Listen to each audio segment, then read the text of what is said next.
DARDO，一個神奇的組織，它能同時擁有光輝、阿瓊、英薩斯這3名虎將。但是很少有人知道，DARDO其實和美國蘇聯的軍工體系師出同門。那為什麼美蘇卻能成為兩極，而印度的 DARDO 卻只能成為笑柄？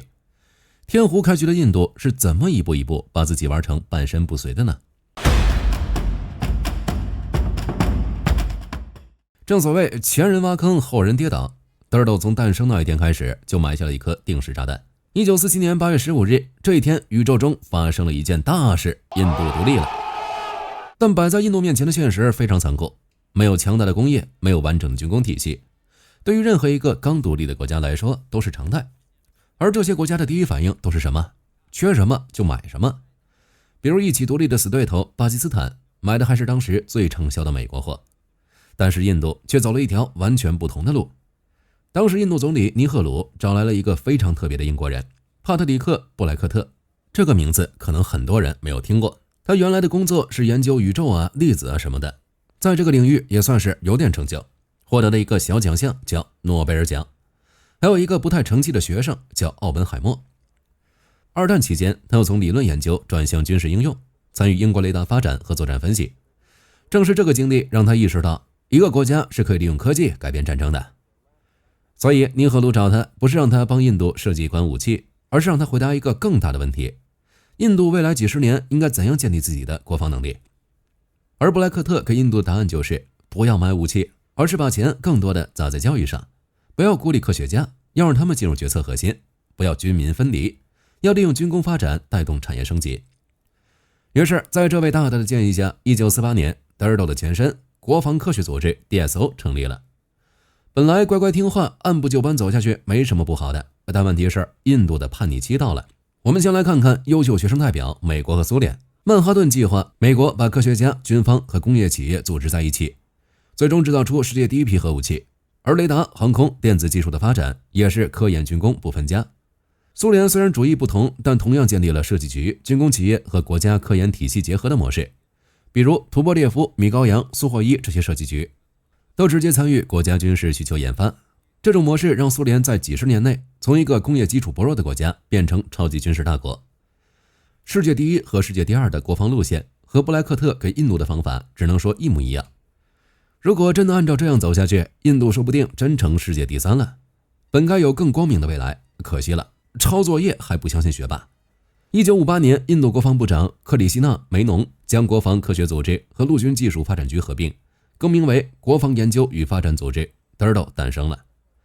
表面來看，這是為了集中力量發展國產武器，但問題也從這裡開始，因為它改變了一個最關鍵的東西，誰來決定武器研發？布萊克特交給他們的是科研、生產、軍方不分彼此合作開發。比如軍方需要一輛能在山區作戰的坦克，科研人員和軍方一起研究，工程師會直接跟坦克部隊交流，哪裡不好開，哪裡容易壞，然後馬上修改，所有的環節都是在同一個體系裡完成。但 DARDO 的誕生把這個完成的鏈條拆成了3份，科研機構只負責設計，軍隊只提出需求，企業只負責生產。結果就是設計武器的人不知道士兵怎麼用，生產武器的人不理解設計者想實現什麼，使用武器的人倒是最省事兒，統一罵所有人。但看到光輝戰機拖了幾十年，看到阿瓊坦克遲遲無法成熟，看到英薩斯步槍飽受爭議，但這些真的只是 DARDO 的錯嗎？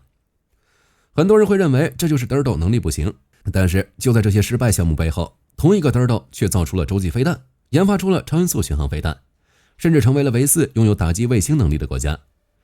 如果事情真的這麼簡單，那又該如何解釋這一面呢？相信很多人和火力軍一樣，對 DARDO 的第一印象就是爛。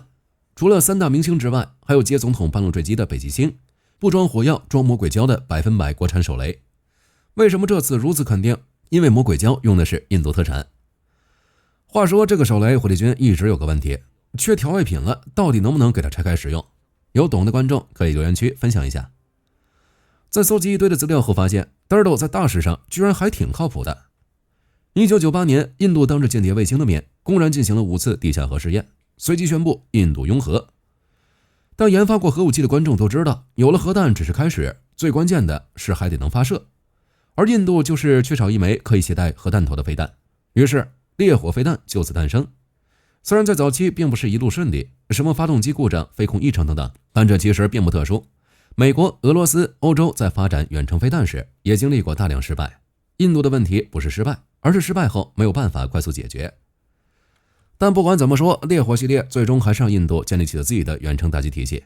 到了烈火5，印度已經擁有5000公里級別戰略飛彈。當然，這不是吹印度已經達到美國、俄羅斯那種成熟的體系，差距還是很大。但它至少證明了一件事，印度已經跨過了戰略飛彈中最關鍵的一道門檻。不過，印度真正讓人沒想到的飛彈不是烈火，而是布拉莫斯巡航飛彈。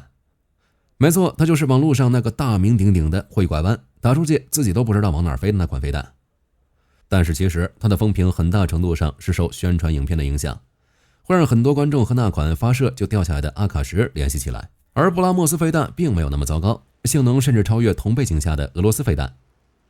如今，布拉莫斯甚至出口到了菲律賓，成為印度少数真正进入国際市场的武器。当然，印度武器在令人失望這方面从不令人失望，它就給不出一個從頭到尾毫無問題的武器。2022年，一枚布拉莫斯飛彈因為技術故障從印度基地意外發射，隨後飛越100多公里落入巴基斯坦境內，鄰居嚇出了一身冷汗，還以為印度打上門了。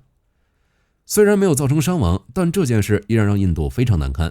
自己家的王牌裝備在沒有按下發射的情況下，自己出去溜了一圈，確實有點丟人了。還是讓我們說回Dardo的優點吧，他在太空領域也完成了一次重要突破。2019年，印度進行力量任務，公開展示反衛星攔截能力，成為全球第4個成功完成類似測試的國家。講到這裡，可能有觀眾懷疑，是不是火力軍收到了一張去往印度的單程機票？暫時還沒有，未來不好說。真被綁架了，會給你們眨眨眼的。只是這個現象很奇怪，印度真就很邪門，极音速飛彈沒問題，造一把步槍卻成了全球最爛。那麼為什麼會出現這樣的問題呢？Dardo最奇怪的地方就是它像是2個機構，它能夠制造烈火飛彈，能夠完成反衛星試驗，甚至能夠把布拉莫斯變成印度軍工出口的招牌。但另一方面，在常規裝備上卻長期陷入爭議，這到底是為什麼？印度軍工從研發開始就陷入了一個奇怪的循環，軍方為了向高層證明 Dardo 辦事不力，從而把採購權搶回來，他們開始故意提出根本不可能實現的設計指標，需求表變成了幻想清单。最大的受害者就是阿瓊戰車，軍方給阿瓊提了8項要求，少一項就拒收，有些要求離譜到哪怕把今天的豹 A8拉過去都不一定符合。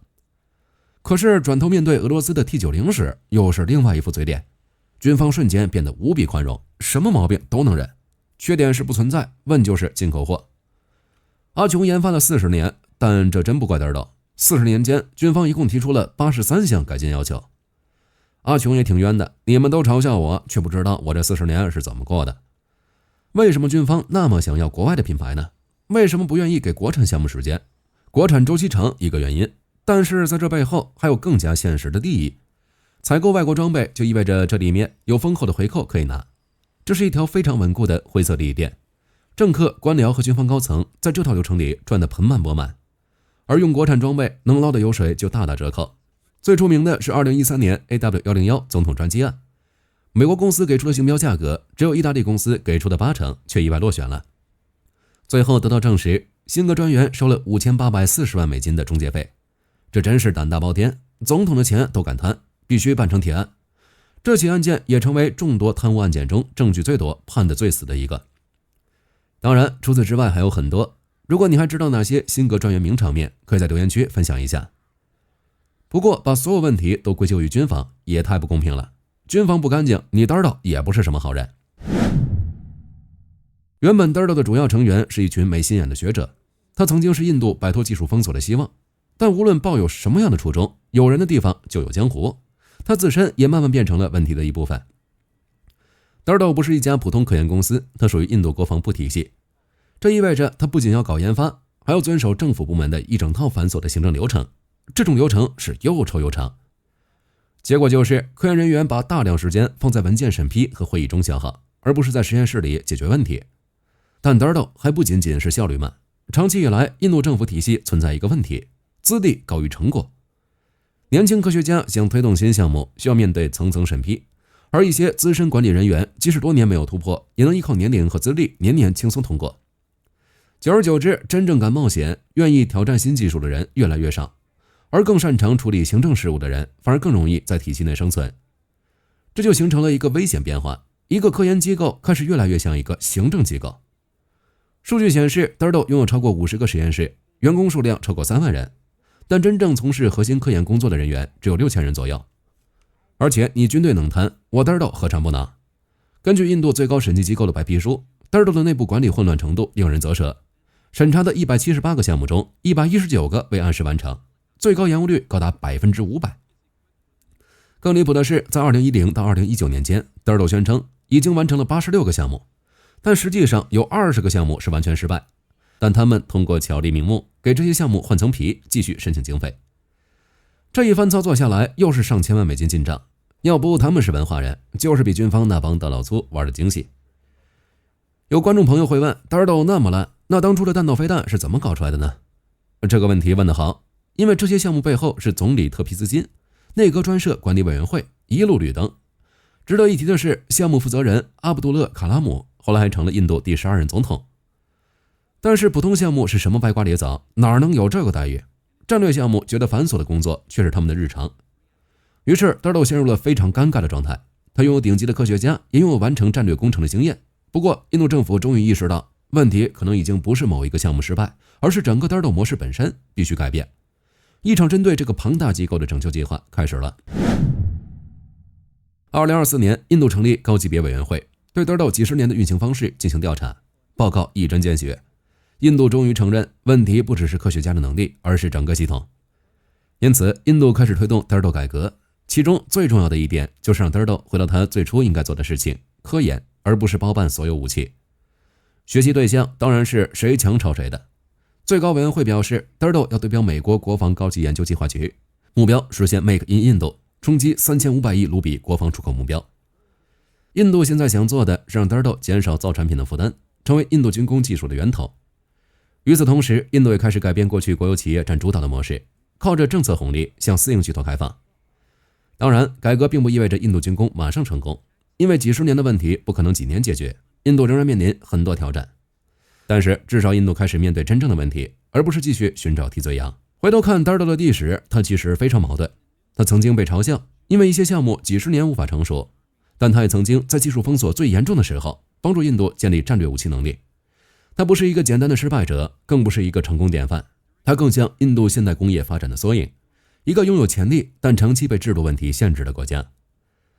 那麼這場對標美國的體制升級，真正能讓德爾斗起死回生，拯救印度軍工的未來嗎？還是說這不過是一輪各方勢力瓜分經費的狂歡？歡迎在留言區寫下你的獨特見解。好了，關於德爾斗故事今天就聊到這裡，別忘了按讚訂閱，我是火力軍，我們下期再見。